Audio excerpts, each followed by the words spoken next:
people targeted by Fedorova. There's always a connection. Hello, New York. Some things will happen today that you will disagree with. Unbelievable. This is not the end of it. I see your patterns. You're going to slip. Not yet, though. Go, go, go, go! The End Game, next Monday on NBC. Later, Jimmy Fallon welcomes Kate McKinnon. NBC Tonight. This is NBC4 News at 11. And right now at 11, President Biden reassuring the public that Russia is not a nuclear threat.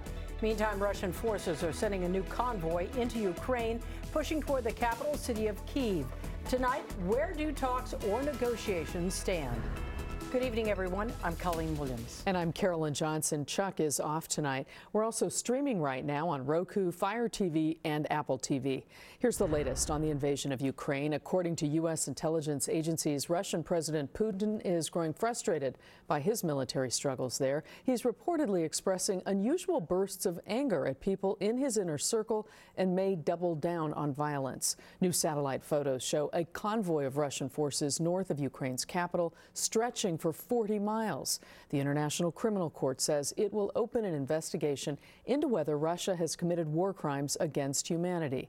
And President Biden is assuring the world that Russia is not a nuclear threat.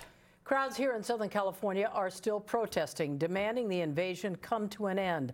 Our Robert Kovacic joins us now with the very latest. Robert? Colleen and Carolyn, Russian forces are accused of carrying out a massive shelling in Kharkiv.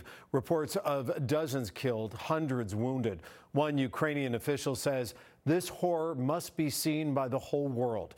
The United States and its allies are looking to unprecedented sanctions to try and choke the Russian economy. But as the bombs continue to fall, impassioned protests like the one you see right here tonight are popping up everywhere. As fighting intensifies in Ukraine, so do the calls for an end. Well over 100 tonight in Venice at a Stand for Ukraine rally. Among them, LA residents Vlad and sister Julia, who fear for relatives and friends back in Ukraine.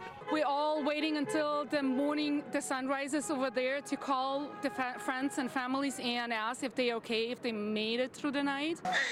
The cries of babies move from a maternity ward to a bomb shelter in Ukraine's second largest city, Kharkiv. The building is destroyed. What's left of a Kharkiv clothing factory. The eyewitness who shot this video says it was struck by a Russian missile. People lived very close to this building. Ukrainian forces said to be holding firm as Russia takes aim at major cities. They have faced a stiffer resistance than they anticipated. Ukrainian and Russian officials started talks today with no breakthrough in sight.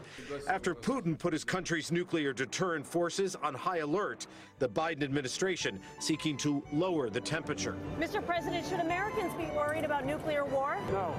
Tonight in D.C., after a classified briefing, lawmakers calling for even harsher sanctions. Putin's not going to stop until it gets to be unbearable at home. Stopping Putin, a goal shared on Capitol Hill, the street corners of Venice, and across the world.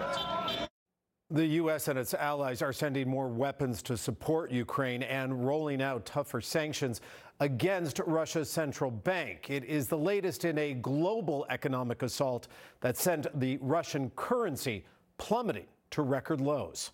I'm Robert Kovacic. Carolyn? All right, Robert.